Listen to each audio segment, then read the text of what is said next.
Peace, Kofa, G.R.O.W.T.H podcast. Wake your ugly ass up. What's going on, y'all? Happy Monday. Actually, the holiday for the veterans. Happy Monday. Quick conversation, man. This hood mentality that we have in the black community. Everything at its baseline is about some street stuff. We just had the brother D1 issue a challenge to Rick Ross and Meek Mills. Of course, Rick Ross got in his damn feelings, then questioning D1 of who he is, calling him all types of little man. All the fuck that nigga had to do was not respond to him. But obviously D1 struck a nerve.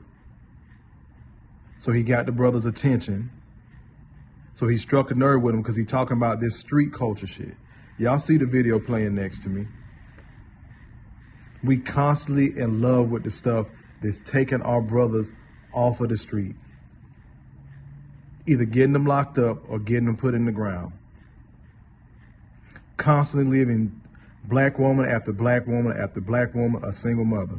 But we love it. And then when white people portray us in that area, when the rest of the globe sees us like that, then we have an issue and want to scream racism. But that's what you're portraying. And for those of us that's not portraying it, we tend to applaud it. I'm saying we because I'm part of the black community. Yeah, I'm going to talk like that. You'll be okay. Get out your whole ass feelings. So we're damn near applauding it or supporting it through silence because it is what it is. It's the culture. Man, you know how we do, man. Man, we niggas, man. You know how we get down. Man, we black folk. You know how we do. All that shit. To the point where you got fathers there, and I know people are gonna apply. At least they got their daddy in their life. You're right. You're 100% right. At least they do have their father in their life. Maybe it's uncles, maybe it's older brothers. But the fact you got them acting like some niggas. The niggas that we say we don't want to be portrayed or looked at as. But then when we call this shit out, the first thing some of you motherfuckers are doing on the other side of the phone is sitting up talking about, I don't give a fuck about what them white folk think. I don't care what they got to say. Till your ass need a job.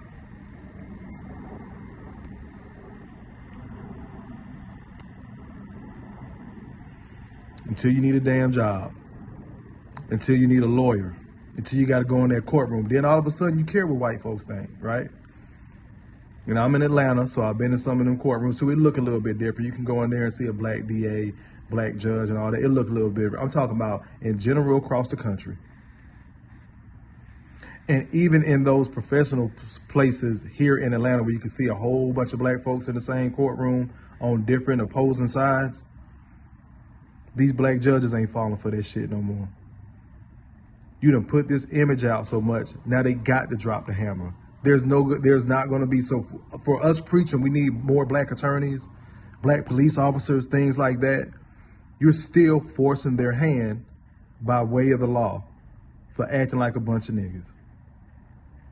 Now this seed is planted in these young boys. I've said it before.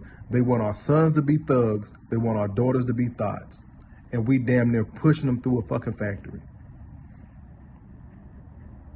You got Sukianna, Sexy Red, raising the next generation of girls the same way our parents complained about Lil' Kim, Foxy Brown raising the next generation of girls. And I get it. You're supposed to have more influence over your children than the television. You're doing something wrong as a parent. That lets me know you motherfuckers don't have kids. And for you, those of you that do and you think your children are perfect, they have friends. They're influenced by their friends as well. They have things outside of your household that influence them. They're young, they're impressionable. So yeah, this is part of the problem as well. You can only do so much as a parent. Trust me, I done moved heaven and earth for mine.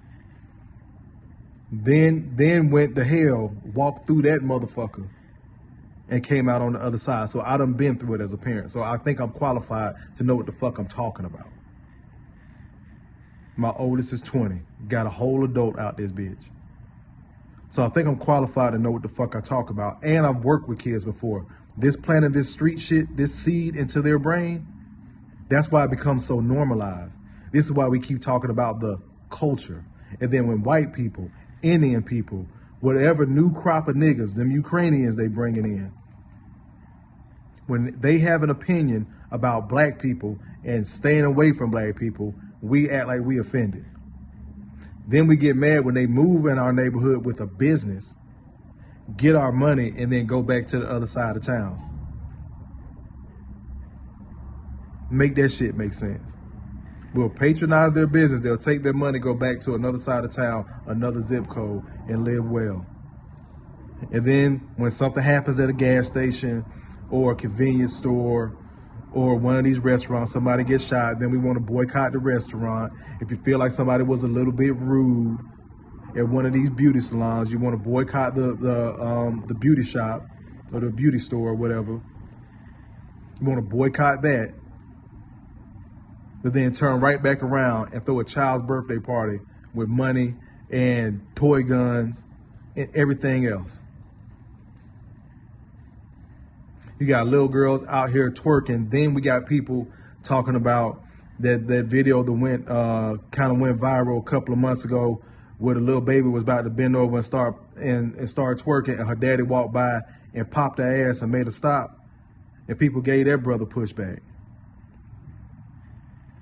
Again, the system, the spooky white man, wants our boys to be thugs, wants our daughters to be thoughts, and we sitting there helping that shit. And then you putting the seed into these little girls' heads out here that it's her body, her choice, she can do what the hell she want to do. And then you wonder why we got teenage mothers still. I grew up in the 80s. We done went through all them damn DARE campaigns and still got new crackheads. Because somebody can do what the fuck they want to do. We went through all that push to lower teenage pregnancy, and these little girls out here still shitting out babies. I just told y'all my daughter's 20 years old. She got two friends that are 19 and 20, and they're her same age group, and they on baby number 4. I wish I was lying to you.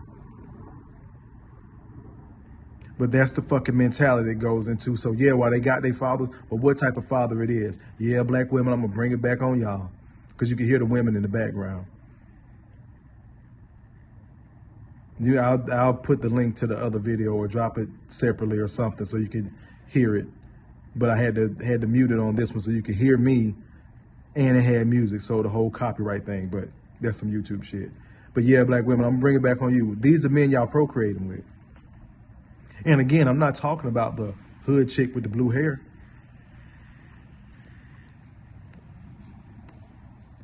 I'm talking about you corporate professional ass women. Y'all same dizzy ass bitches that want to sit up and argue about y'all outpacing black men in education. Y'all so far ahead and all that shit. These y'all baby daddies. These are dudes y'all have children with.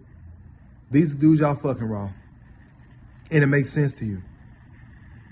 These are guys whose money you put on the books when he get locked up. And so many hood dudes that I personally know sit their ass up and brag about it. You know, my girl in school for this, my girl in school, my girl do this. Professional woman, professional woman, professional woman. Hood nigga, hood nigga, hood nigga. And just because he's a hood nigga, I don't mean he's not a good man. He can be a good man, but we typically know what comes with that hood culture. And unfortunately, that has become black culture, or what's known to be black culture, because that's what the fuck we keep representing. And then get mad when somebody put it in a TV show or a movie and y'all want to boycott that as well. That ain't how black people act. You can go on social media any day and see. That's how black people acting. Is it all of us? No, way too many. And this has become the narrative. That's why I keep warning about the narrative. I keep telling people it's not necessarily what goes on all the damn time, but it gets what's spoken about. Well, Kofa, you sharing the video. Why don't you share positive images? Because when we do, nobody shares it. Trust me, I did. I was woke. I see my people for what they are. I see America for what it is. I see society for what it is. Y'all really don't like this positive shit. And the reason why I'm showing the negatives, because you need to see how blatant this shit is. And that's the craziest part. You need to see how blatant it is, and y'all still ain't gonna do nothing. Black women are still gonna be on some my body, my choice. Go fuck some nigga in the street, ain't got shit going for himself, and this gonna be the goddamn result. I just had to talk about this shit real quick. I'll see y'all live tonight, 7:30. Today is November 13th, Monday, 2023, the year of our Lord. So I'll see y'all live tonight, man. I just had to touch on this nigga ass mentality street shit. But again, this is what our women want. Y'all got exactly what y'all want. These are the men y'all producing children with. And not trying to speak anything negative over them boys, but we already know what road they headed down. As always, you matter. You're not crazy. Make better choices. Peace.